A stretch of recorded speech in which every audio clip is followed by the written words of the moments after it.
시편 128편 1절에서 6절 말씀.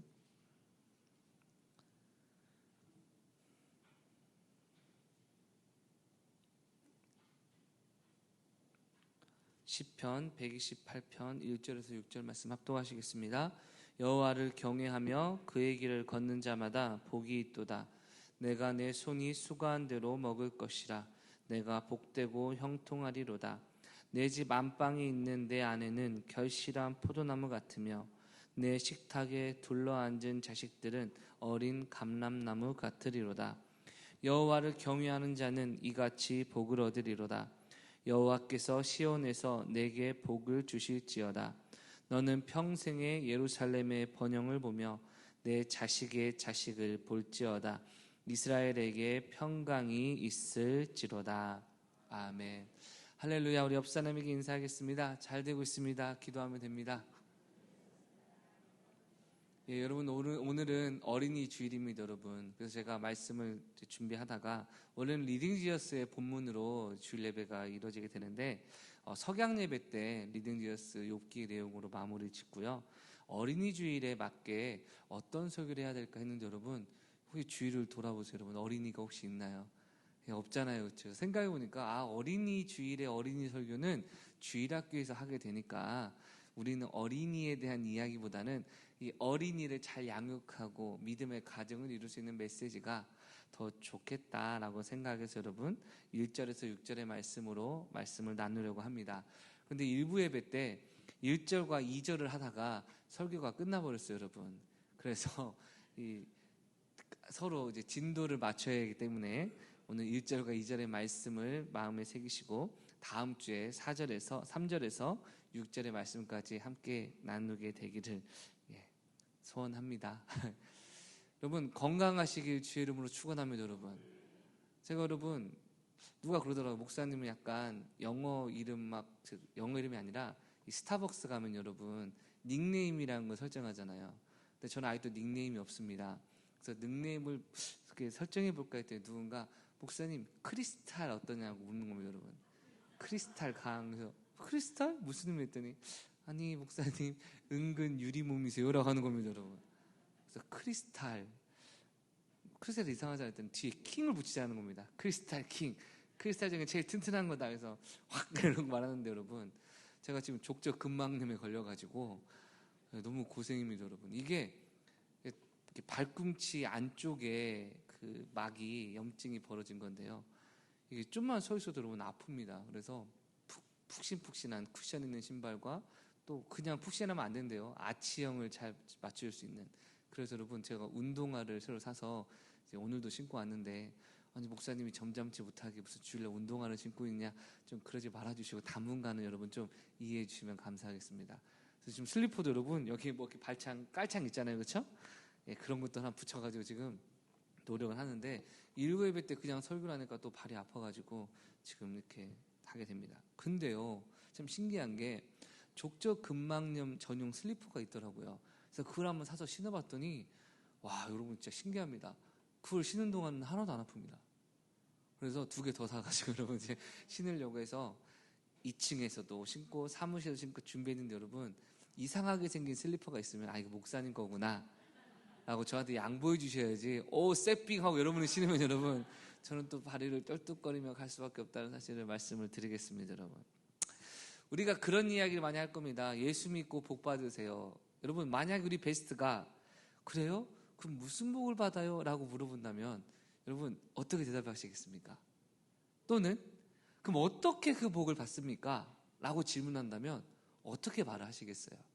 감사하게도 행복 모임을 우리가 늘 참석하고 있기 때문에 머릿속에 개념은 딱 떠오르시죠.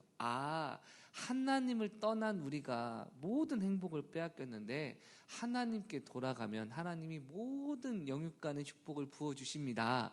예수 그리스도를 구주로 믿고 영접하고 기도하면 하나님이 응답해 주십니다. 할렐루야. 예수 믿고 복 받는다라는 성경적인 면접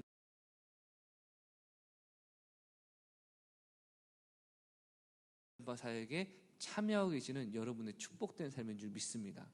제가 단언컨대요 마지막 날 주님께서 딱 모셨을 때 우리의 개인의 삶에 심판하실 때 너는 복음을 전하고 증인으로 살고 복음으로 제자를 양육하고 가르치라는 사역에 어떻게 충성하였느냐라고 질문을 하실 텐데, 주님, 행복 모임에 열심히 참석하고, 할렐루야, 관계 맺기 전략대로 노력을 하고 베스트를 행복 모임에 초청을 하고 그를 위하여 기도하며 헌신했던 나의 삶 주님 알고 계시지 않습니까? 라고 말할 수 있기에 저와 여러분은요 축복을 받을 줄 믿습니다, 여러분. 근데 지금도 많은 사람들이요 아무것도 안 했는데요, 아무것도 모르는데요 라는 자리로 그냥 이탈해 버리는 것이 얼마나 안타까운 일입니까? 여러분, 예수 믿으면 복을 받습니다, 할렐루야. 근데 문제는 뭐냐? 예수를 믿고 복을 받는 성경적인 원리가 있다는 겁니다, 여러분. 여러분, 뛰어난 사람은요 뛰어난 사람의 가치를 알아봅니다, 여러분. 지금 이 순간에도요 영적으로 눈먼 자는요 이 시간에 집중을 안 할 겁니다. 말씀에 깨달음이 없을 겁니다. 하나님을 바라보지 못할 겁니다. 그러나 하나님의 은혜를 사모하고 주님의 은혜 가운데 살고자 하는 분은 이 시간이 하늘의 은혜와 축복이 부어지는 시간으로 느껴질 줄 믿습니다, 여러분. 제 아는 분이 이런 얘기를 하시더라고요. 어떤 목사님께서 목회를 하시다가 새로 청빙을 받았는데 저기 카이스트 대덕 연구단지에 이제 가셨다는 겁니다. 연구단지 근처의 교회에 이제 청빙을 받으셨다는 겁니다. 여러분, 이 카이스트 출신 사람들이 그 교회 많이 있겠죠, 그렇죠? 그럼 여러분, 목회하기가 목사님이 쉬울까요, 어려울까요? 박사, 석사, 박사. 여러분, 목사님 무슨 말 하기가 쉬울까요, 어려울까요, 여러분? 그렇죠. 저도 그런 줄 알았더니요 아니라는 겁니다. 그 목사님이 하신 말씀이 너무 목회하기 편하다는 겁니다. 그래서 왜 그러냐 했더니 이 박사들과 석사들께서 하시는 말이, 이 분야는 내가 전문가가 아니니까 이 분야 전문가인 목사님의 뜻대로 하시죠 라고 그냥 순종한다는 겁니다, 여러분. 예전에 그런 말 있잖아요. 어느 분야이든지 최정상을 찍은 사람은 다른 분야에서 최정상을 찍은 사람을요 무시 안 한답니다, 여러분. 왜냐하면 내가 이 분야에 성공하기 위해서 어떤 대가를 치른지를 내가 알기 때문에 내가 알지 못하는 다른 분야의 최정상에 있는 사람을 존중한다는 겁니다. 이해가십니까? 만약에 내가 한국 무용의 1인자라면 뭐 서양 무용의 1인자를 무시하지 않고 여러분 존중한다는 겁니다. 그래서 어떤 목사님 말로는 오야붕은 오야붕을 알아본다. 예. 그 목사님 그러셨대요. 그러니까 어설프게 아는 사람들이 가장 문제라는 겁니다. 제대로 최고가 된 사람은 진짜를 알아보는데 어설프게 내가 잘한다고 생각하는 사람이 다른 사람을 무시한다는 겁니다, 여러분. 여러분, 이 세상도요 성공하는 사람들이 있고요 또 예수 그리스도를 믿는 사람들도 하나님 은혜 가운데 성공하는 사람이 있는 줄 믿습니다, 여러분. 제가 이번에 집중훈련 갔더니 목사님이 간증을 하시더라고요. 어떤 목사님이 이상해요. 좀 상황이 이상한데 거짓말이 아니래요. 사실이래요. 교회에 조폭의 마누라분, 그러니까 조폭 오야붕의 마누라분이 교회를 다니는데 남편을 예수 믿게 하려고 목사님께 자기 집에 와서 신방 좀 해달라고 요청을 했대요, 여러분. 여러분, 남이라고 생각하지 마세요, 여러분. 이 목사님 입장이 내 입장이라고 생각하면 걱정이 되겠습니까? 안 되겠습니까? 아니, 아내가 전도해서 교회를 데리고 와야지. 교회를, 아니, 집을 찾아가서 신방해달라고. 그래서 목사님이 진짜 기도 많이 와 갔대요, 여러분. 딱 갔더니요, 문이 딱 열리는데 어깨들 있잖아요, 여러분. 어깨들이 옆에서 오셨냐고, 여러분. 이렇게 딱딱딱 하게서 어떤 분이 이 남편이냐, 오야붕이냐, 막 험악하게 생기고 막 등치 크고 이럴 줄 알았는데 저기 앞에 방석이 2개 딱 있는데 하나는 그 권사님이 앉아있고 다른 한 곳에 여러분 웬 키가 작고 정갈하고 막 세련된 사람이 무릎을 꿇고 앉아있답니다. 딱 보니까 그 사람이 조폭 두목인 겁니다, 여러분. 목사님 놀래가지고 왜 이렇게 무릎 꿇고 계시냐고 빨리 일어나시라고 했더니 이 조폭이 할 말이, 아니 제 아내가 있는 곳에 오야붕이 오셨는데 내가 마땅히 오야붕으로 대접하는 게 정답이 아니냐. 여러분, 사실이랍니다, 여러분. 이게 실화랍니다, 여러분. 그래서 오야붕과 오야붕이 만나서 말씀을 전하고 그러냐고 일단 알겠다고 이러면서 여러분 이제 신방이 끝났다는 겁니다. 그래서 이 목사님이 물어봤다는 겁니다. 아니, 보통 조폭이면 무섭게 생기고 막 우락부락하게 생긴 줄 알았는데 진짜 키도 작고 등치도 작고 날렵하게 생기긴 했으나 좀 그렇게 안 생겼는데 어떻게 1등을 오야붕을 했냐라고 물으니까 여러분, 자기는 싸우기 전마다 유서를 쓴답니다, 여러분. 그러니까 싸울 때 얘를 죽이고 내가 죽는다라는 마음으로 유서를 쓰고 매 순간 진짜 싸워서 늘 이긴다는 겁니다, 여러분. 여러분, 조폭 세계도 그렇고요. 세상도 마찬가지고요. 교회도 마찬가지입니다. 어디서나 성장하고 최고의 정점에 오르는 사람은요, 그 분야의 모든 것을 다 헌신한 사람입니다. 세상에서 우리는 뭐 금수저니 흑수저니 이렇게 얘기하지만 여러분, 그 자리에 올라갈까지 희생하고 대가 지불한 것이요, 그냥 있는 것이 아닙니다, 여러분. 우리가 가끔 착각하는 게 뭐냐? 세상에서는 열심히 최선 다하는 사람이 성공하는데 교회는 은혜 받은 사람이 성공한다라고 착각하는 겁니다. 여러분, 반은 맞고 반이 틀린 말입니다. 왜?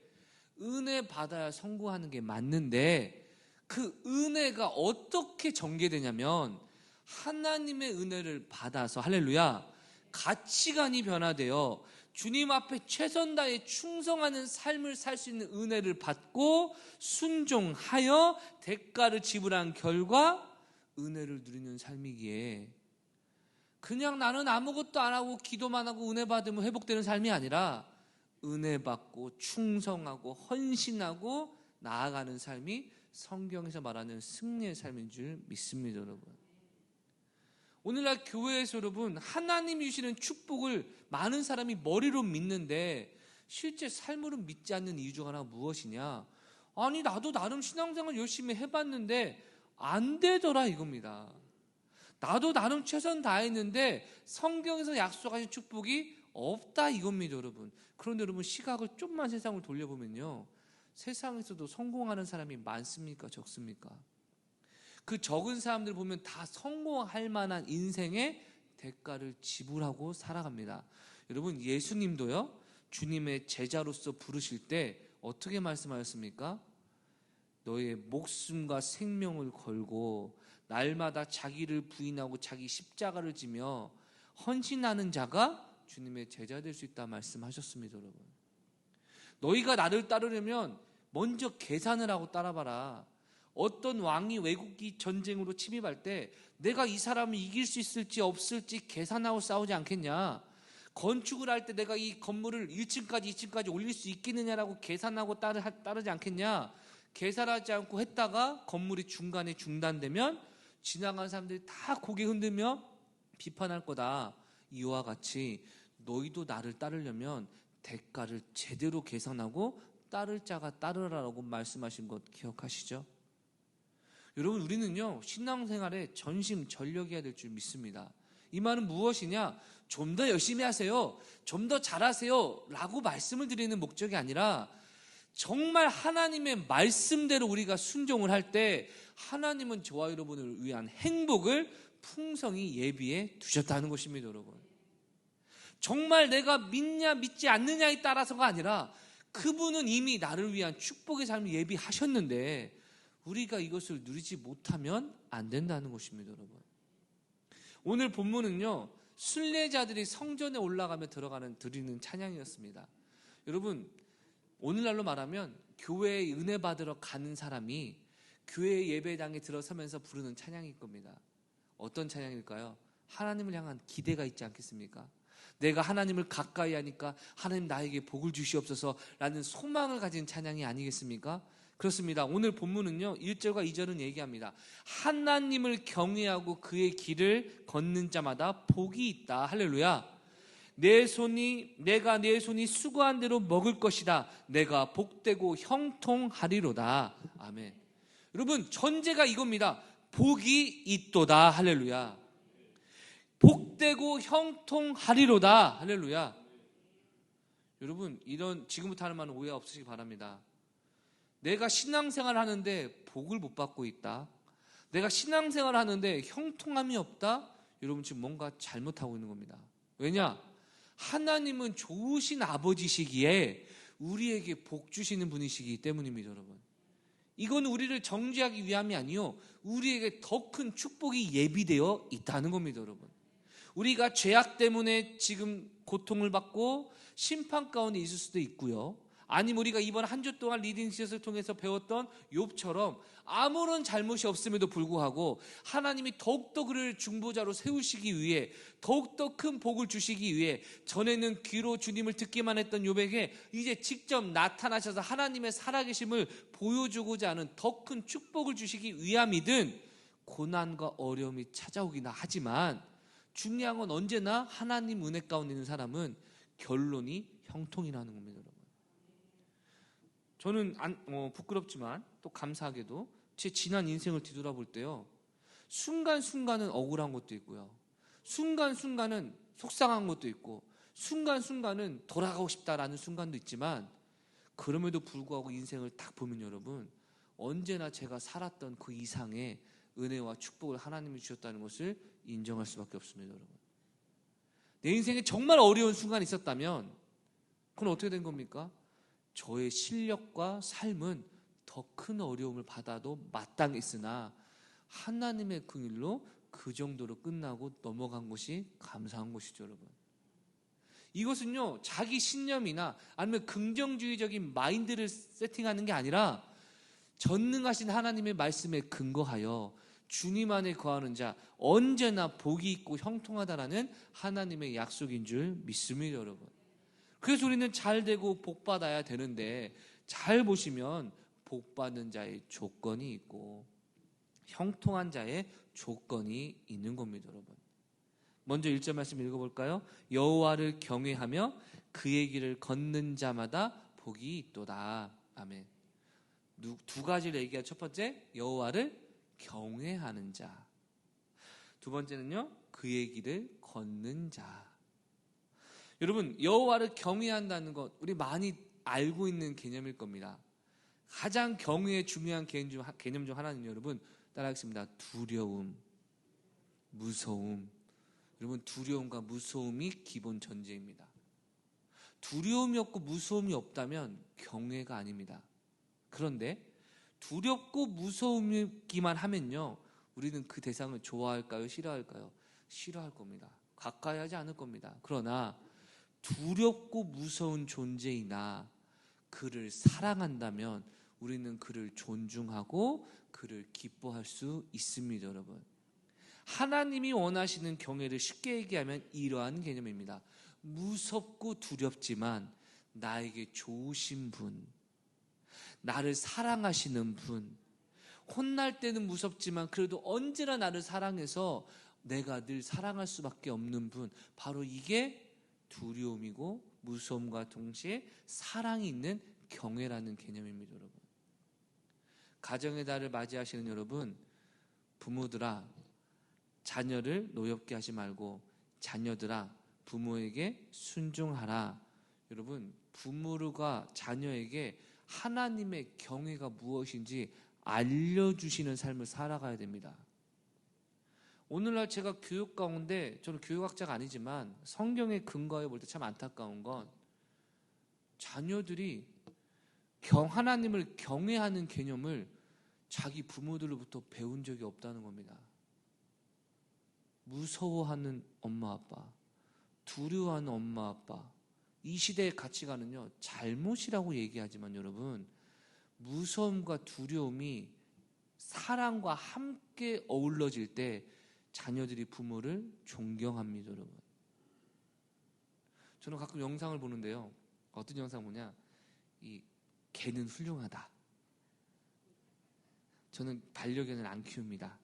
그런데 여러분, 이 개 키우는 사람들 보면 이제 강력욱이라는 개통령이라 하더라고요, 여러분. 그 말을 기분 좋아할지 싫어할지는 모르겠지만, 이 개통령이라는 사람이 여러분, 이 개들이 문제를 일으키고 이렇게 되면 여러분 이제 고쳐주러 가잖아요. 거의 공통점이 있습니다. 뭐냐면 개가 말을 안 듣고 주인은 물고 지원 사람 물면요, 거의 비슷한 말 뭐냐, 이 개가 이 가족들을 여러분 개 취급하는 겁니다. 이 개에서 주인이 자기입니다. 이 집안의 주인이. 그래서 가면 뭐부터 하냐, 주인의 무서움을 알려주기 위해서 여러분, 그 목줄 있잖아요. 목줄을 막 팍팍 끊고요, 가까우면 막 블로킹이라 해서 막 발로 차고 나 밀고 이렇게 하면요, 개들이 초반에는요 개놀람을 합니다, 여러분. 막 놀랍니다. 그러다가 점점 금방 확실히 자연 세계, 원래 그 뭐라 할까요, DNA라 할까요, 이 그 위계 질서와 뭐라 할까? 갑자기 생각 안 나네요.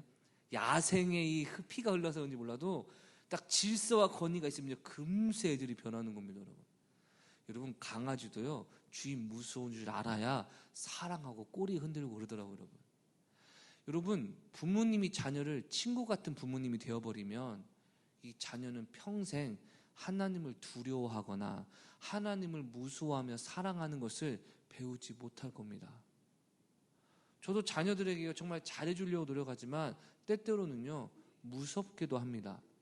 자녀가 무서워하면요, 그 이후에 친밀함을 통하여 바른 길로 인도하기 원하는 아버지의 마음만 전달해 주면 지금까지 은혜 가운데 잘 지내고 있습니다, 여러분. 여러분, 하나님을 경외하기 위한 습관이 무엇이냐? 내가 누구를 무서워해 본 적이 있어야 됩니다, 여러분. 어른이 되고 장성된 우리도 마찬가지입니다. 나는 말이야 주변에 뭐 누구 말 듣는 사람도 없고 누구도 나는 두려운 사람이 없어. 죄송하지만 그 사람 신앙생활 잘하지 못할 거라고 저는 단언할 수 있을 겁니다. 눈에 보이는 부모에게 순종하지 않는 자녀가 눈에 보이지 않는 하나님께 순종할 수 없듯이 성경은 무엇을 얘기합니까? 에베소서인가요? 골로새서인가요? 너의 주인에게 죽게 하듯 순종하라. 여러분, 두려워하라. 할렐루야. 여러분, 두려움이 있어야 한다는 겁니다. 오늘날 한국교회 가장 큰 문제가 뭐냐? 하나님의 복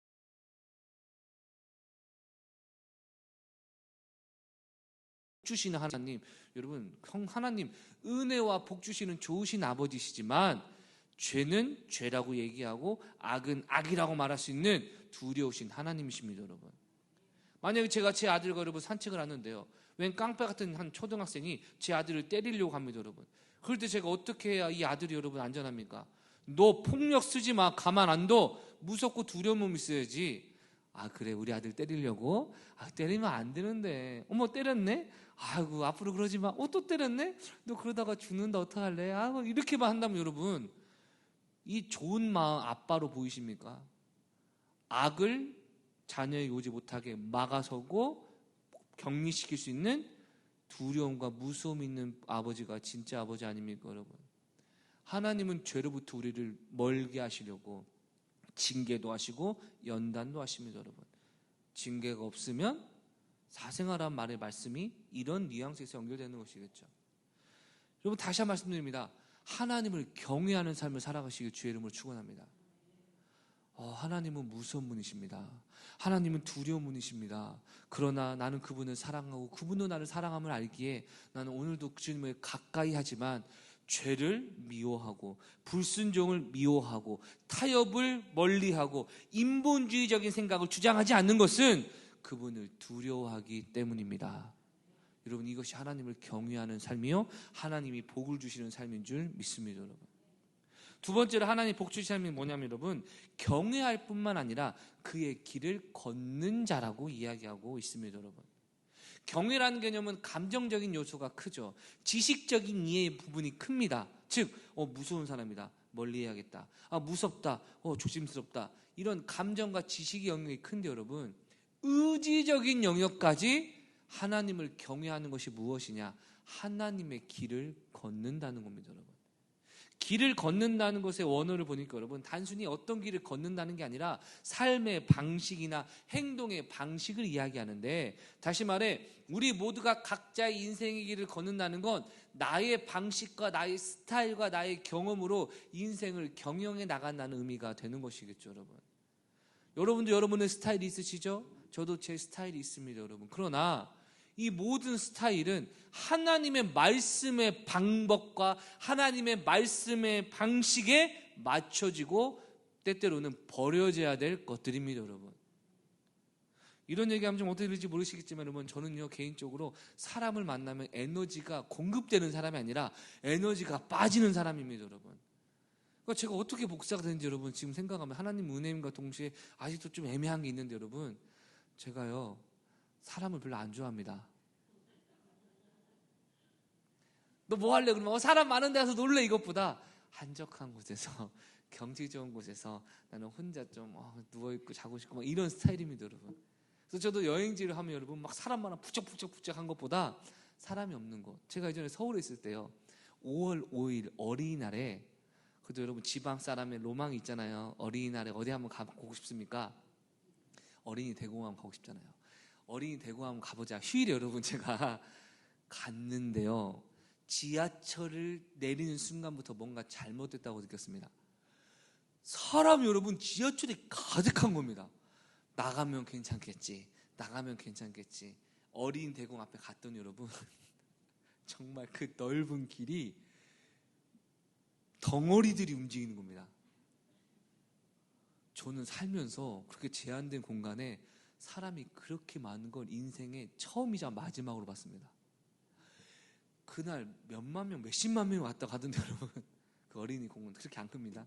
사람을 움직이는 걸 보고 여러분 제가 제일 먼저 한 말이 뭐냐면 어지럽다 집에 가자고 집에 갔습니다. 여러분 너무 사람이 많으니까 막 기가 한 순간 여러분 기라고 하면 좀 이상한가요? 예수 믿는 사람이 이러면 좀 이상한가요? 내려놓고 어쨌든 다 에너지가 여러분 다 사라지는 것 같아가지고 힘들더라고요 여러분. 근데 여러분 이게 제 스타일입니다. 그런데요 주님이 말씀하신 스타일은 뭡니까? 주님이 말씀하신 삶의 방식은 무엇입니까? 가서 사람 만나서 복음 전해라. 가서 사람을 만나서 가르치고 지키게 해라. 아멘이 안 나오시나요? 제 인생의 모토는 예전에 목회자가 되기 전에 모토가 뭔지 아십니까? 남에게 싫은 소리 하지 말고 나도 싫은 소리 듣지 말자. 이게 제 모토였습니다. 멋있지 않습니까? 네 인생 네 거고 내 인생 내 건데 뭐 어쩌라. 어차피 너 내 말 들을 거야? 제가 늘 묻습니다. 내 말 들을 거야? 아니? 그러니까 내가 뭐 들어말해. 너도 말할 필요 없어. 왜? 난 네 말 안 들을 거거든. 그럼 이게 저의 불교로 말하면 업보고 제 과정의 과거의 삶의 모토였는데 문제는 모토가 주님의 말씀의 방식이 어떻게 됩니까? 정면 충돌되잖아요. 지금 제가 뭐 해야 됩니까? 가서 싫은 소리 해야 됩니까? 안 해야 됩니까? 해야 됩니다. 미움받을 거 알면서도 합니다. 왜? 내가 사람의 기쁨을 구한다면 하나님의 종이 아니라.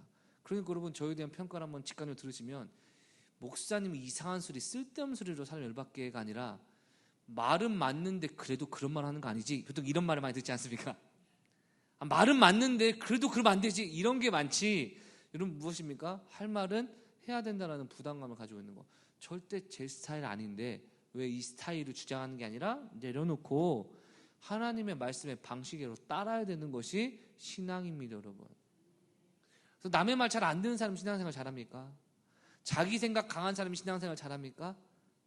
대답해보세요 여러분. 너는 이렇게 귀가 얇어? 하는 사람 때대로 잘하는 것처럼 보이고 물론 금세 왔다 갔다 하지만 제가 볼 때요 그 말이 타당합니다. 그러니까 저 앞으로 열심히 해볼게요. 뭔가 이런 사람들이 여러분 신앙생활 잘합니다. 여러분 하나님과의 관계가 삶의 패턴과 충돌할 때 하나님의 말씀의 뜻 가운데 내 삶의 길을 바꾸는 것 이것이 신앙인 줄 믿습니다. 여러분 우리가 이번 한 주 욥기를 읽었지만 여러분 욥의 세 친구들을 보세요. 욥과 그렇게 논쟁을 하면서요 자신의 생각을 바꿀 생각을 하나도 하지 않고요 자신의 관점이 틀렸을 것이라는 가능성도 하나도 염두에 두지 않습니다. 오직 하나님의 종 욥만이 우리가 무슨 지혜를 알겠느냐 이 땅에 무슨 지혜가 있겠느냐 하나님만이 지혜를 주시는 분이다라는 겸손의 자리로 나아갔고 그가 의롭다라고 인정받을 수 있었던 것입니다. 여러분 혹시 하나님을 경외하고 매 순간 하나님을 두려워하여 하나님 혹시 오늘 말씀을 통해 나를 가르치시는 것입니까? 오늘 쌤을 통해 나에게 하나님의 진리를 알려주시는 것입니까? 라는 하나님을 두려워하는 마음을 가지시는 것이 아니라 욥의 세 친구처럼 내가 만든 하나님, 내가 알고 있는 하나님, 내가 익숙한 하나님, 내가 따르기 편한 하나님을 만들어 놓고 평생 내가 만든 우상을 하나님으로 믿고 신앙생활인 줄 알았으나 종교생활로 해 나가는 사람 여러분 교회 내에요 의외로 많습니다. 대화 몇 마디만 하면 금세 드러납니다. 성경 그렇게 얘기 안 하는데 바꾸실 겁니까? 에이 목사님 현실은 다르죠. 이론과 실제는 다르죠. 에이 그렇게 어떻게 다 삽니까? 그는요 여러분 하나님을 믿는 게 아니라 자기가 순종하기 편한 하나님을 만들어 놓고 그 하나님만 믿고 사는 겁니다. 여러분 그러니 축복이 없습니다. 그러니 형통이 없습니다. 여러분 기분 나빠 듣지 마세요. 신앙생활 제대로 하면 형통해야 됩니다. 형통하지 않음을 이상하게 여기셔야 됩니다.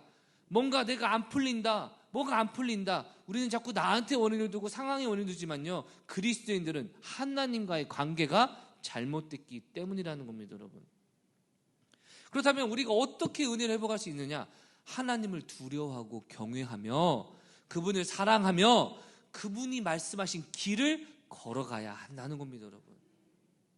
요새 여러분 뉴스를 보니까요, 그 산이나 등산이나 공원에 맨발 걷기가 유행이라 하더라고요, 여러분.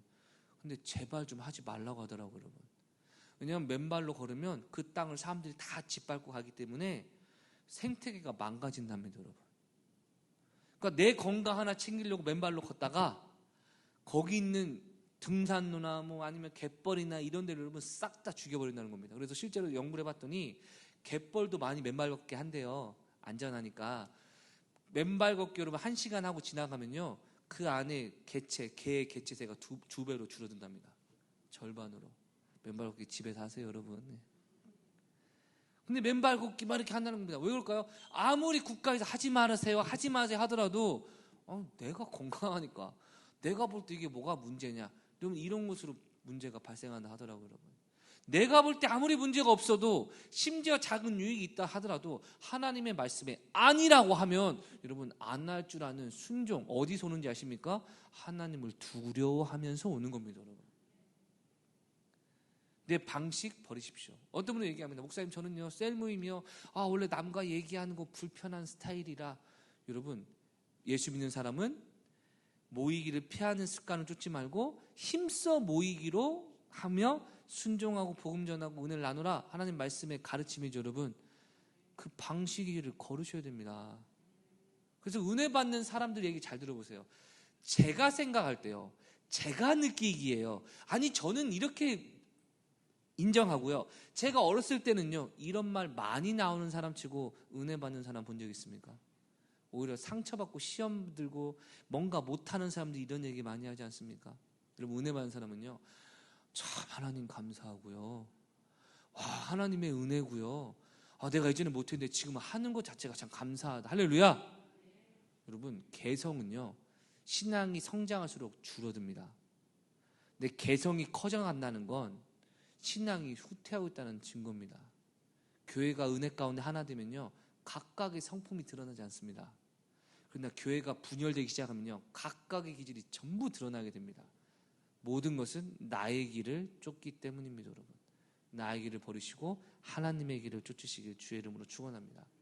두 번째, 2절입니다. 내가 내 손이 수고한 대로 먹을 것이라. 할렐루야.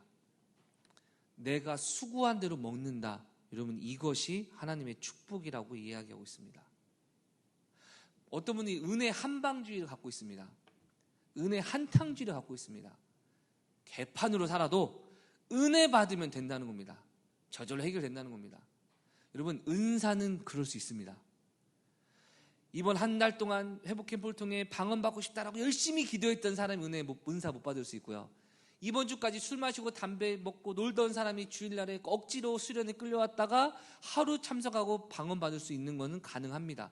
은사는 그럴 수 있습니다. 왜냐하면 하나님의 절대적인 주권이니까. 각 사람마다 왜 나는 안 줘요, 왜는 줘요 라고 말할 수 있는 것이 아니라 성령의 뜻대로 나눠주는 것이기 때문입니다. 할렐루야. 근데 여러분, 신앙의 열매는 정반대입니다. 신앙은요 수고한 대로 거둡니다. 누군가 신앙생활 잘하는 걸 보면요, 아까 초반에 말씀드렸지만 신앙생활에 진짜 최선 다하는 사람들이 은혜 거둡니다. 세상에서 열심히 사는 사람들 여러분 성공할까요? 성공 안 할까요? 성공합니다, 여러분. 디모데전서 4장 8절 이렇게 얘기합니다. 육체의 연단은 약간의 유익이 있으나 육체적으로 연단을 하면 얻는다는 겁니다, 여러분. 그런데 영적으로도 마찬가지입니다.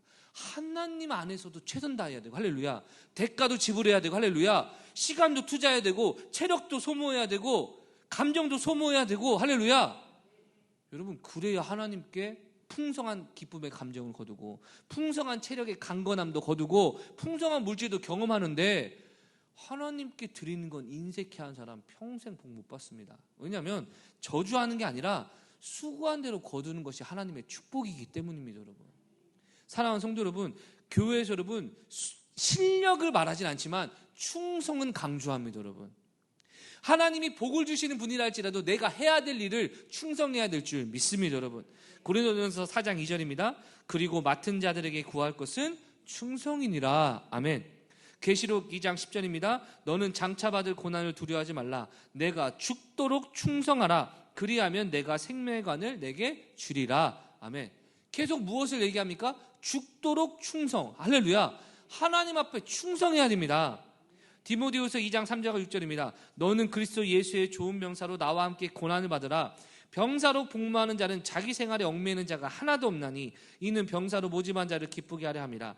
경계하는 자가 법대로 경계하지 아니하면 승리자의 관을 얻지 못할 것이며 수고하는 농부가 곡식을 먼저 받는 것이 마땅하니라. 아멘. 여러분, 주님께서 바울을 통해 디모데 사역자에게 뭘 얘기합니까? 너는 그리스도의 좋은 병사가 되라는 겁니다. 그럼 어떤 병사입니까? 그리스도가 보시기에, 목회자가 보기에, 사역자가 보기에 저 사람은 사생활이 없구나, 주와 복음 위에 목숨을 걸었구나, 이 사람이 좋은 군사이고 이 사람이 승리자이고 수고하는 농부가 먼저 곡식을 받는 마땅한 원리처럼 하나님이 그에게 형통을 주신다는 것입니다, 여러분.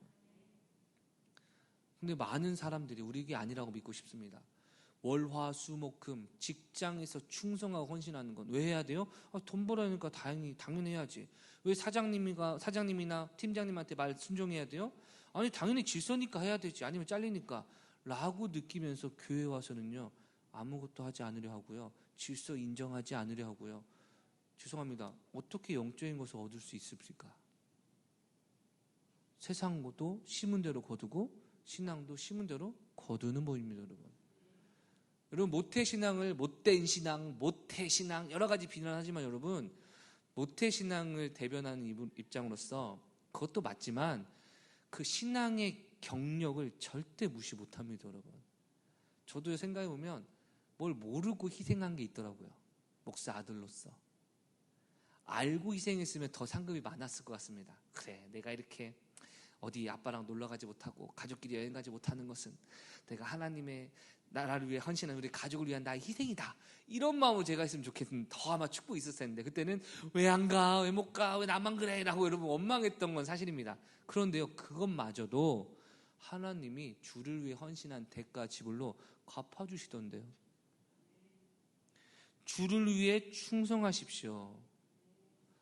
디모데전서 4장 8절입니다. 육체의 연단은 약간의 유익이 있으나 경건은 범사에 유익하니 금생과 내생의 약속이 있느니라. 아멘. 여러분, 수고한 대로 거두신다는 말씀을 기억하셔서 교회에서 은혜를 얻기 원하신다면 수고하십시오. 하나님의 능력을 받기 원하신다면 하나님께 충성하십시오. 나의 지혜를 뛰어넘는 하나님의 지혜를 공급받기 원하신다면 나의 지혜와 견해를 내려놓으십시오. 하나님이 행한 대로 갚아주십니다, 여러분. 또 여러분, 수고한 대로 거둔다는 건 또 하나의 측면이 있는데, 마지막입니다. 손으로 수고한 것을 거둘 수 있다는 것 자체가 하나님의 은혜라는 겁니다, 여러분. 우리 보통 하나님의 은혜면 내가 뭔가 기도하면 그 이상 뭔가 막 쏟아지는 것이 하나님의 은혜라고 생각할 때가 많은데요, 여러분, 아닙니다. 내가 열심히 일해서 벌 수 있다는 것 자체가 하나님의 축복입니다, 여러분. 여러분, 고대 시대에 어땠습니까? 농사를 짓는데 여러분, 아무리 농사를 잘 지어도 비가 안 내리면 끝이었습니다. 갑자기 우박이 떨어지면요 다 떨어 죽습니다. 뭐 기생충, 병충해가 임하면요 다 떨어집니다. 심지어 여러분, 소산의 문을 다 거두려고 하는데 갑자기 메뚜기 떼가 나타났다? 그냥 다 끝나버립니다. 맞죠? 심지어 다 걷어서 창고에 넣어놨는데 이방 민족이 쳐들어와서 다 가져가면 끝입니다, 여러분. 그러니까 고대 사람들은요, 내가 수고한 것을 거둘 수 있다는 자체가 하나님의 축복이라는 걸 이미 알고 있었다는 겁니다, 여러분. 우리도 마찬가지입니다. 사실 많은 인생에 힘든 게 무엇입니까? 직장에서 열심히 하는데도 안 알아주고, 내가 열심히 하는데 인정받지 못하고, 나보다 열심히 안 하는 사람들 인정받는 거, 그런 불합리성을 볼 때마다 우리가 힘이 빠지는 게 아닙니까, 여러분? 그렇죠? 그런데 여러분, 하나님의 은혜를 받은 사람은요, 수고한 대로 복을 주신다는 것입니다, 여러분. 제가 이 말을 조심스럽게 합니다. 한 영혼 한 영혼을 주님께 인도하기 위해 여러분 정말 최선 다합니다. 노력하고 있으면 때때로요, 그들이요 그래도 끝끝내 거절하고 거부하고 대적할 때가 있습니다. 여러분 목회자로서 이런 일이 당하면요 낙심할 수 있겠죠.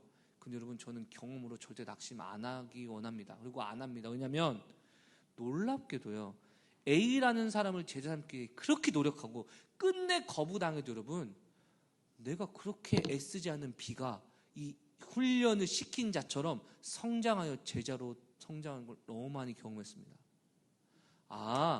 하나님 앞에 충성하고 영혼을 살리려는 노력은 지금 눈앞에 베스트나 전도된 사람이 열매가 없다 할지라도 심은 대로 거두신 하나님이 반드시 열매를 거두게 하신다는 원리를 저는 안 믿어 여러분.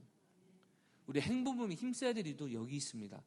베스트 A를 섬겼는데 끝내 거절한다 할지라도 이 충성과 헌신을 하나님이 기억하사 우리에게 갚아주시기 때문입니다. 여러분.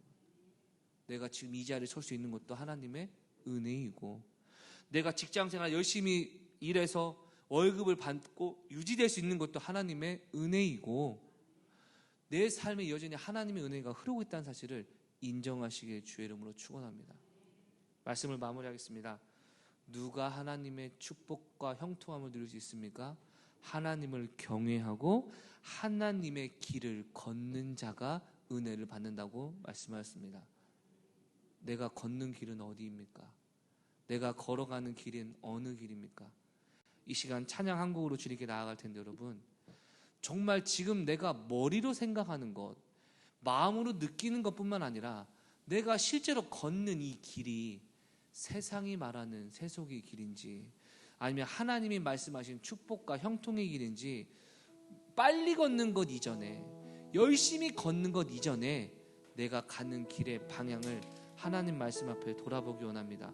분명한 것은요 내가 걷는 길 하나님을 경외하고 주님께 순종하는 길이라면 반드시 형통하게 하시고 복 주실 주님이시기에 이 시간 주님을 향한 믿음으로 이 오늘 설교를 기억하시며 찬양하시고 주님께 기도하여 은혜 받는 시간 되시길 주의 이름으로 축원합니다.